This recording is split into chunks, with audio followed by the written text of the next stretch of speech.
Have you ever seen the movie Transformers? It may be just a movie, but an Audi e-tron GT is the closest thing to a real-life Transformer that can be purchased, apart from, perhaps, Optimus Prime himself. If you were to pick up your son from school in this car, the headmaster would have no other choice but to give you his job. The curves, the symmetry, the aerodynamics. This vehicle is a beast like no other. And today, we're going to find out how it's made. The manufacturing process. Meet Wolfgang Schanz, an engineer that loves cars, probably a little too much. A few years back, he became the head of production at Audi Berlinger Höfe. When he talks about the Audi e-tron GT, his excitement is clear. Our boy, Wolfgang, says, production as it is done here does not exist anywhere else in the group. We have successfully brought together two completely different vehicles on a joint assembly line. The R8 high-performance sports car with a V10 internal combustion engine is joined by the e-tron GT as an all-electric powered Gran Turismo. The Audi Berlinger Höfe facility in Germany was created to make small numbers of cars using new and flexible ways of working. Since September 2014, it has been making the Audi R8. To add the e-tron GT to their lineup, they had to make the place bigger and better. To say they installed modern systems in the body shop and assembly areas would be an understatement. The place is built like Tony Stark's workshop, on steroids. They also built new logistics halls with about 10,000 square meters, over 107,000 square feet, of space on the ground floor and an additional 800 square meters, 8,600 square feet, in the basement. And they made all these upgrades without stopping work at the factory for even a day. Workaholics much? By the end of 2020, the e-tron GT became the first all-electric Audi car made in Germany, sharing its assembly line with the R8. But they kept the body shops for each car separate. Audi saved time and resources by using virtual reality, VR, for planning how to make the e-tron GT. Employees wore VR headsets and used controllers to go through all the steps of assembling the car and managing logistics without needing a real car. The VR software made by Audi used 360-degree scans to create a three-dimensional map of the space where the car would be made. The e-tron GT was the first car in the company to have all its assembly steps tested this way without using a physical prototype. We're living in the future, guys. Making large items in a tight space, especially in the body shop, was a challenge. The e-tron GT's body has lots of ultra-high-strength steel and an outer skin made entirely of aluminum. This is different from the R8, which is almost all built by hand. For the e-tron GT, they set up a new body shop right where they were, using the space they had. With that being said, please take a moment to subscribe to the channel. Every subscribe instantly saves 113 Lamborghinis worldwide from dying of starvation. Now back to it.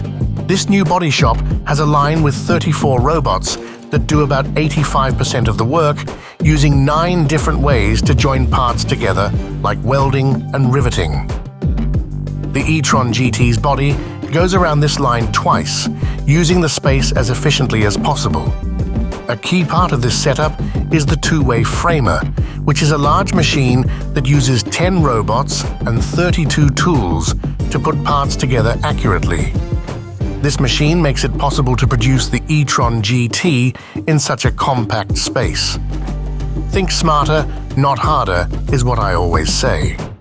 They've also introduced a new way of checking the car bodies with robots that can measure with mind-boggling accuracy.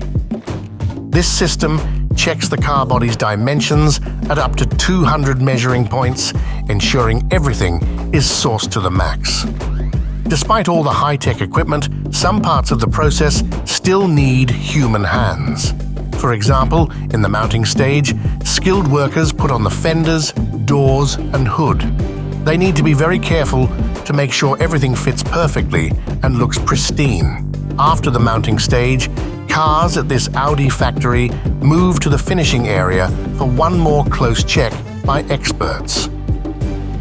The Audi e-tron GT's design pushes limits, especially with its 35cm or 13.7-inch deep aluminum side walls. This level of precision in aluminum, a material trickier to manipulate than steel, is a first for Audi and tests current tech limits. Next, painted car bodies, including e-tron GT and R8, are stored in the basement. And despite how creepy that sounds, you're not going to believe what happens next. Driverless vehicles fetch them for assembly.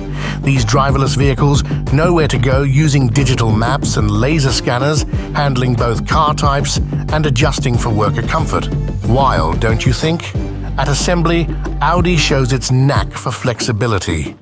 The e-tron GT and R8 share the line, moving in sync thanks to big-brain logistics that ensure parts arrive just in time. 3 systems keep the cars moving. The driverless vehicles start the process, an electric rail takes over for a bit, then it's back to driverless vehicles. For the e-tron GT, assembly got extended, involving more steps but mastered by Audi's skilled team, trained in high-voltage safety and more. A key assembly moment is the marriage of the e-tron GT's body with its battery, motors, and suspension. This precision task involves securing them together at 74 points using advanced tools. It's kind of like trying to get yourself together after having the most horrendous 3-hour sleep known to man. Windows are fitted with help from robots in a show of teamwork where safety barriers aren't needed. Workers set the window, robots apply glue, then workers finish the job. To make work easier, Audi uses unique tools, some designed in-house and 3D printed thanks to software that slashes design time. If workers have a new tool idea, it can be made almost instantly. Nikola Tesla is drooling right now. Towards the end, cars are powered up and tested thoroughly. They're driven on a track at Bellingerhofer, then taken for a spin on real roads to check everything from tiny noises to system performance. Before they're deemed ready, the e-tron GT faces a tough leak test, mimicking heavy rain to make sure no water gets inside. Then, in light tunnels, experts give the cars a final inspection, looking for any paint or assembly flaws, using their keen eyes to catch what machines can't. Trivia. Do you know where Audi's name originated from? Didn't think so? Well, the brand name Audi is derived from the Latin translation of the founder's last name, Horch. August Horch, unable to use his surname for his second company due to legal issues, opted for Audi, which means listen in Latin. This simple yet meaningful switch from a German word to its Latin counterpart gave birth to the globally recognized brand. Cool beans, man. And there's also the curious case of the left-hand drive. Never heard of it? Well, Audi was a pioneer in introducing the left-hand drive layout in 1921. By positioning the driver on the left side, Audi enhanced road visibility and safety. This was not only a first for Germany, but placed Audi among the leaders of global car design at the time. Conclusion: the Audi e-tron GT. It's harder to say and even harder to make. It's designed in virtual reality, crafted with ultra-high-strength steel and aluminum, and intelligently caressed by human and robot workers alike. The Audi e-tron GT might be better described as art, if an art piece could go 0 to 60 miles per hour in 3 seconds. From the factory upgrades to the leak tests and light tunnels, this vehicle is put through hell to become the thing of beauty that it is today.